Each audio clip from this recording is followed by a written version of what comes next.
Okay, good day class. So this is the first video na nakikita niyo ako physically, no, at hindi lang voice over. Now, I hope you're all okay. And as you can see, no, nagpolo pa nga ako na masikip pa sa akin, no? Pero naka-shorts lang ako sa baba. Okay? Para mamamukha tayong formal. Okay, and at the time of this recording ay almost lunchtime na sa bahay namin.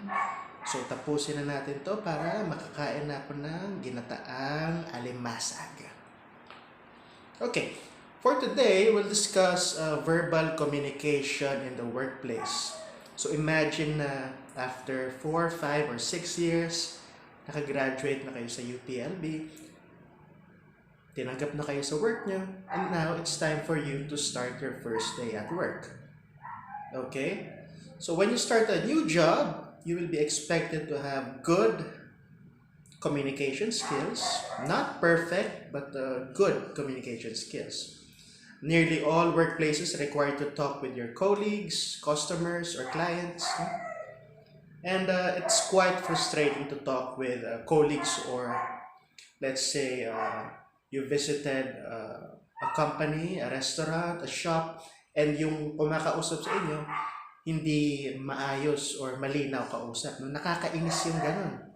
Minsan, gusto mong hanapin yung manager or kung sino mang in charge para lang masagot yung tanong mo. No? Okay, I'm sure you've had experiences with that. Okay? Even colleagues na malabo kausap, no? Nakaka-frustrate din yan. No? So you must know how to communicate properly through verbal means. Okay. Communicating verbally will also depend on your occupation, task, and its purpose. Karamihan ng mga trabaho, at least before this pandemic hit, had face-to-face interactions. Habang sa panahon ngayon, usually ay through digital and virtual means na, no? So email, Zoom calls, no? Facebook video calls, and other platforms pa. Nevertheless, verbal communication pa din yan. In all situations, you need to use accurate and clear language to convey your message properly. Understand words and terminologies, acronyms that are related to your field, your occupation. Kung ano man yan, no? So dapat alam nyo yung mga terms na yan. Otherwise, no?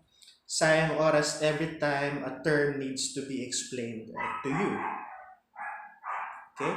For example, you work in advertising or event firms. You need to understand terms related to business, to style, no? Budget, mga ganyang bagay. However, if you work in community social work such as DSWD, no? You need to use a simpler language for the common man to understand you. Pagka medyo pang highbrow yung language mo, tapos sa field ka naman nag-work, no? Mga everyday person, everyday people lang kausap mo, hindi ka nila maintindihan. Okay? So may mga ganyang cases, no? Nasa bukid na sila, nagpa-English pa na hindi mo maintindihan, no? At hindi mag-enjoy yung kausap mo, hindi rin nila maintindihan yan.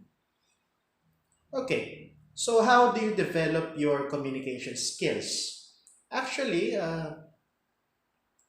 the best teacher is experience. No? You can develop your skills over time. Sometimes you need to realize what to do, what to say, what to improve on through your mistakes. Minsan kailangan mo magkamali, no? Minsan kailangan mo ma-realize na hindi pala appropriate yung sinabi mo or yung paraan na pagsabi mo for you to improve your communication skills. No? So sometimes it also helps that your colleagues, no? Relatives tell you what you need to improve on. Okay, you can also enroll in speech courses, in client relations workshops. No? Mga call center may ganyan how to handle different situations properly. No? Sa workplace naman, no? Isipin mo, kailan ka ba pwede magbiro? Kailan ka maging seryoso? No? Kailan pwedeng gaguhin yung mga boss mo, no? Mga ganyan. Hindi palagi dapat puro patawa lang, okay? At pangit din naman yung laging seryoso. No? So you need to consider that as well. No? Okay, language also depends kung sinong kausap mo. No? Colleagues mo ba yan? Ka-close mo ba? Hindi. Boss mo, client, customer, student. Pag may nagko-consult na student sa akin dati, I also adjust the way I speak. No? Depende sa kanila. No? Kahit pa inquiry through a phone call yan, you need to consider kung sinong kausap mo. Okay? Magulang ba yan ng estudyante? Mga ganong consideration. No? There are trainings available, gaya na sinabi sa akin. No? And being trained in advance will give you an advantage over other applicants. Okay? So probably, you know people na mabilis silang makachami-chami ng ibang tao. No? So advantage nila yan sa workplace actually. And kami, nung may mga applicants din sa department namin, no? I was part of the interview committee twice. No? And some of them don't know how to communicate properly. Yung iba, ang galing makipag-usap. And normally, no, medyo mas, syempre mag-enjoy din kami at medyo ma-influensyahan yung decision making namin. No? But of course, hindi lang doon dependent yun. Ha? Okay, knowing how to properly communicate verbally will sustain your employability. And this is underrated, likability as well. Likeable ka ba sa workplace mo? Baka nga magaling ka sa trabaho mo, hindi ka naman magaling makipag-usap. Aanin ko yan, no? Baka bastos ka palang may pag-usap, then medyo alanganin ka na, medyo tagilid ka na. Kaya baka ikaw ang pinakamatalino sa workplace mo, but you don't know how to communicate or work with your team. Then medyo sayang lang yung skill mo na yun. Okay, so try to work on your verbal skills talaga.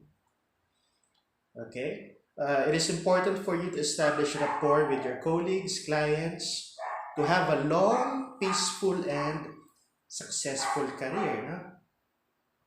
If you are an employee, a bright employee, but your attitude is not that commendable, no? Baka nangaaway ka sa opisina. May mga katrabaho ganyan, mismong yung staff namin yung nakasigawan niya dati, no? Parang sira ulo ka ba? Yan ang nagpa-process ng papers mo, tapos aawayin mo pa. Hindi ka na nga pumapasok masyado, di ba? So, work on your verbal skills. No? Unless permanent ka na, then kaya may attitude na iba, no? Kasi permanent na sila sa trabaho. No? We often hear stories of employees fired over their inappropriate use of language, no? Such as racist, sexist languages. Lalo na sa Amerika, no? Nakita niyo yung mga Karens of USA, no? Racist, sexist languages, they get fired over that. No? And aggressive language as well. No? Normally, no, hindi naman as Filipinos, as people from the East, hindi tayo ganun ka-aggressive and ka-honest, ka-frank no, sa ating language sa workplace. No? Medyo passive-aggressive pa tayo. Okay, so that's one aspect na medyo tingin ko ay nakakatulong kung bakit less yung workplace communication, workplace conflict natin. Madalas naman chismis, no? Kasi ayaw nga sabihin harap-harapan kaya chinichismis na lang sa iba. Okay, the workplace is a dynamic place kung saan maraming nangyayari sa isang araw. Kaya we should learn how to properly express our ideas, feelings, emotions. Okay? Because once you say something, hindi mo na mababawi yan. Okay? Once na na-brand ka na ganyan ng tao, no? Ganyan ka magsalita, mahirap nang baguhin yung reputation na yan. My advice is to try to be courteous at all times, no? Sa workplace, no? Say hello, good morning, thank you. But not in excess, no? Hindi yung sa isang umaga, nakalimang good morning ka na, no? Nakakainis yung ganun. Para sa akin, no? Minsan nga, walang kwenta na rin ng mga verbal exchanges with your colleagues. And yet, no, tinutuloy pa rin nila. No? What a waste of time. Okay? So, you need to also control that. No? Nangangalay na nga minsan yung bibig ko kakangiti. No? Tapos yung mata ko humingiti rin. No? Just to pretend that I'm enjoying the conversation. So, try to be aware of your own quirks. No? My other advice is to listen carefully before speaking. No? You don't want the reputation of always dominating the discussion. No? Tapos sasabihin nga, epal, madaldal, no? Daming ganyan, no? Puro talak lang, puro talak. Hindi na nakikinig, no? Hindi na pinapasalita yung ibang colleagues, no? Or even their clients. No? Okay? So, conflict usually begins in unclear verbal exchanges. I've experienced that, no? And more than 6 years na kami hindi nagpapansinan ng colleague ko na yun because of that. At hindi naman ako nagsisisi na ayaw ko talaga sa kanya. Okay? Kaya ask for clarification pag hindi malinaw ang conversation ninyo. No? Of course, when speaking, maganda rin i-complement ito through non-verbal language, no? Such as facial expressions, gestures, which will be discussed in the next lesson. Okay? Included din sa non-verbals ay yung way of delivery mo. Baka let's say, inutusan ka ng boss mo to do this, to do that. And then yung response mo ay hindi appropriate yung tono, parang pagalit. Naku, patay ka dyan. Issue na yung kaagad. Okay? At the end of the day, especially if you are a new kid on the block, no? Kung baguhan ka sa opisina ninyo, no? It is good to establish a good impression, and one way to achieve that is through the proper use of verbal communication. Okay, so factor yan. Huh? So let's be more aware of the way we speak, how we speak, what we say, kung kanino natin sinasabi yun, no? Pagkaibigan mo ng mga katrabaho mo, sige, no, maggaguhan kayo. But if you're not that close, no, try to control yourself. No? At ako rin, no, ano yan, note to myself din yan. Minsan kasi pag nakainom na ako or medyo nasa mood ako makipagbiroan, minsan kung ano nasasabi ko na sa workplace. No? So, tansyahin nyo rin yung situation. Dati, inalok ako sa workplace ng puto. Sabi ko, ayoko ng puto. Gusto ko yung kapatid ni puto.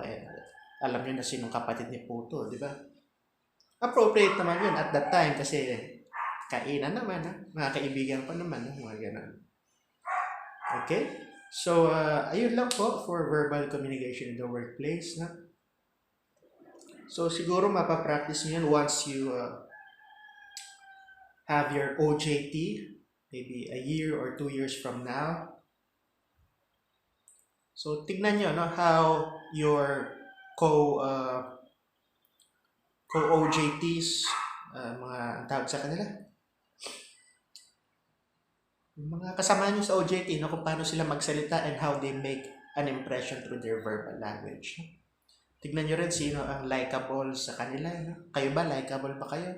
I-observe nyo rin yan. Okay? So, thank you very much. No? So, kakain na ako. Adios.